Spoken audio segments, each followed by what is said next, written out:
Today is Monday, November 7, 2016. Welcome to this edition of the Government News Brief. In the news, the Ministry of Foreign Affairs is training trade officials to better equip Guyana in international trade. Small miners benefit from lands to boost their mining activities, and an agriculture tourism policy is soon to be crafted. Stay tuned for the details.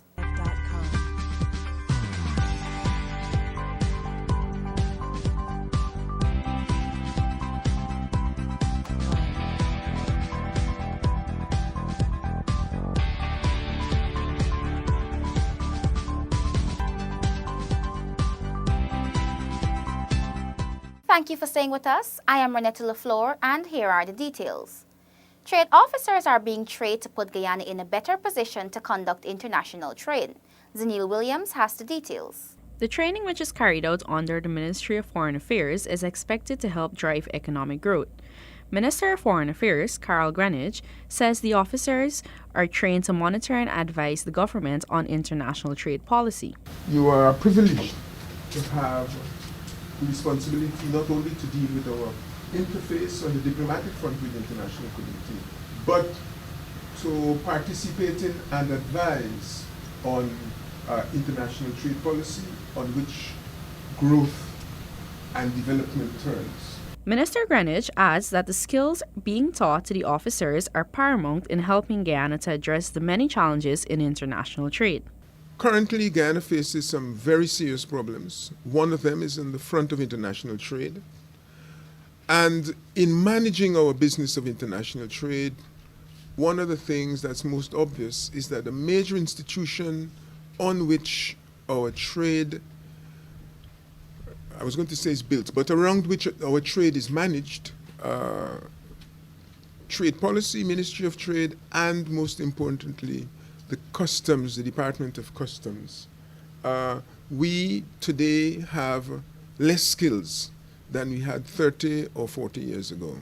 Director General, Foreign Service Institute Ambassador Audrey Hardin Waddell says the training is part of the Ministry of Foreign Affairs capacity building program. This program also is part of the ministry's drive to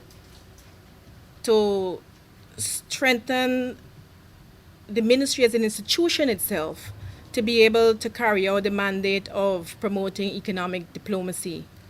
We have a cadre of very young, bright officers, but we need to nurture those skills. We need to create that enabling environment. The 5-day training, which concludes on Friday, is the fourth of a series of such exercises by the Ministry of Foreign Affairs. It will focus on some key areas necessary to strengthen trade in Guyana. Similar exercises for the other officers will be launched. I am Zanil Williams for the Government News Brief. The Ministry of Natural Resources has given out land to hundreds of small miners over the past few months. Details from Tiffany Rodias. The Closed Areas Committee, CAC, of the Ministry of Natural Resources has allotted 235 blocks to small miners since August of this year. Chairperson of the CAC, Della Britton, says these allocations are from land set aside for distribution. A block constitutes 422 acres. And so that is where we're still in the process of distributing those lands. These mining lands are within Guyana's 6 mining districts. Some miners at a recent meeting in Lethem raised concerns that some of these lands have already been mined out. When you guys talk just now about giving out blocks, lands or whatsoever, that would be land that people went way off, prospecting, working, but is not paying. Minister of Natural Resources, Raphael Trotman, assures, however, that investigations were done to ensure that there are minerals on the blocks for distribution. We know that in the areas, yes, that there are minerals in those areas. Yes. I think that there's gold. We will not give areas where there's no gold at all. Miners have to apply for lands through the CAC. Minister Trotman notes that this process replaces the uncertainty which surrounded the previous lottery system of land allotment to miners. Many of them have complained to me that it's either swampland, sand. Some even said that it was lands were up in mountains. So we've tried to reform it. Minister Trotman says that Cabinet is examining whether pristine mining areas can be opened in the sector in the future. For the Government News Brief, I'm Tiffany Rojas. 4 international birding tour operators visit to experience Guyana's unique opportunities and to promote Guyana as a birding destination. Gabriela Patram reports. In observance of Tourism Awareness Month, the Guyana Tourism Authority held a bird expedition familiarization tour. 4 U.S. birding companies had the chance to see the many species of birds that this country has. The expedition commenced on November 1st at the Kaieteur National Park and ended on November 6th at the Botanical Gardens. It afforded participants the opportunity to see over 200 species of birds. Senior Marketing Officer of the Guyana Tourism Authority, Anari Shiram, says this FAM tour was in partnership with local tourism birding operators. We have 4 U.S. birding operators specific. They're SA Expeditions, Wings Birding Tours, Venture Birding, as well as Eagle Eye Tours. And the idea is for them to come together to see if they like the destination and if they can sell the destination in their tourism package. The Government Information Agency spoke with 2 participants. The first day we flew into Kaieteur. Kaieteur is very, very low at the moment, but Kaieteur is always beautiful when it's full, high, or just wisping. It's really, really very, very, very, very beautiful. We had a wonderful time. We saw quite a few of the birds we wanted to see. We did not find the golden frog, which is okay. We found 3 orchids flowering, which is makes up for that. Nick Danzio, who owns a birding tour company based in California, United States, says that Guyana is a remarkable country. Guyana's been fantastic. So I own a company that focuses on South American travel, specifically tours to South America. And so I travel a lot around the continent, and Guyana was one of these last countries that I hadn't visited. I'd heard a lot about it, and so after 6 days, it was, it's a special place because it's untouched. It's virgin. The experience of spending 6 days without seeing another, at least foreign tourist, is pretty special. He described how he would promote Guyana to his overseas clients. A lot of people come to us and say, I want to go to the Amazon. And so a lot of Americans say the Amazon. They don't necessarily connect it with a particular country. Of course, the Amazon covers, I think, almost every country in South America.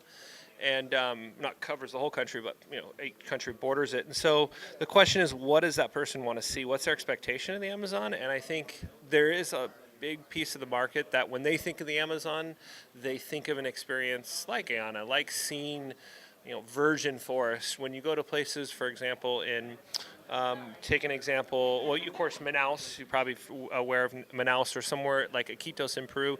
These are cities with almost a million or more people, and so it takes you days to get to virgin forest. These are also cities that have been,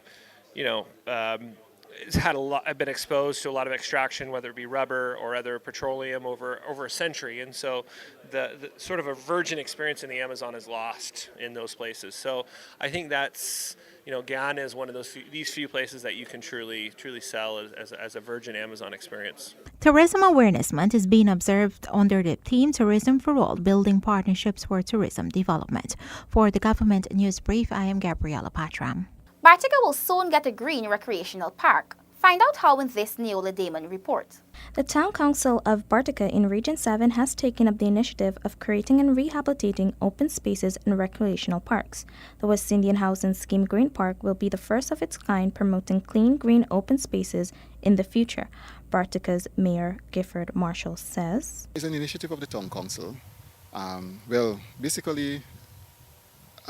Yes, it's an initiative of the Town Council. The reason being because we know that the central government budgeted large sums of money for parks across the country. As a result, we saw this area needed much development, and we recommended it for the project. the town that is just about 6 months old is on a mission of creating a clean and green town. The mayor outlined some of the amenities the $31 million recreational park project will have.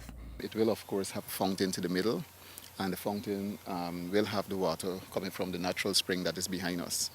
So we'll have a fountain, we'll have 2 kissing bridges, and we'll also have solar lights, a children play area, and many more amenities. The development of this and other recreational sites is in keeping with President Granger's vision of creating a green Bartica.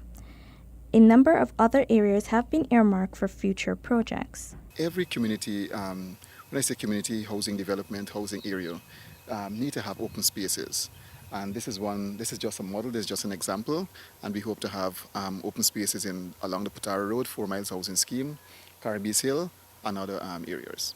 The West Indian Housing Scheme Green Park was previously a swampy area, which was also a breeding site for mosquitoes and other pests. A number of developments in the Bartica township have been recorded upon the declaration of it becoming a town. The town continues to show progress towards meeting the target of being clean and green. I'm Neola Damon for Government News Brief. The Ministry of Tourism is seeking to craft an agriculture tourism policy to further boost agriculture tourism and create awareness of its importance. Delicia Haynes tells us more. Director General of Tourism Donald Sinclair explains that at the recently held Coconut Festival, it was realized that there is vast potential for agriculture tourism in Guyana, especially through coconut-based products.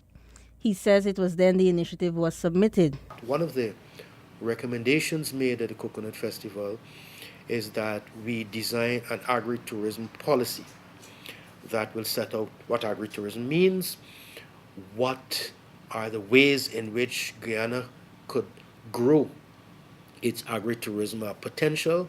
This, of course, will require collaboration between the agricultural bodies, Ministry of Agriculture, and the other agencies, the agricultural stakeholders, and the tourism entities and tourism stakeholders. Sinclair explained that agriculture tourism will provide a market for small and large farmers to sell their produce. He adds that there is a wide variety of produce that can be used in agriculture tourism.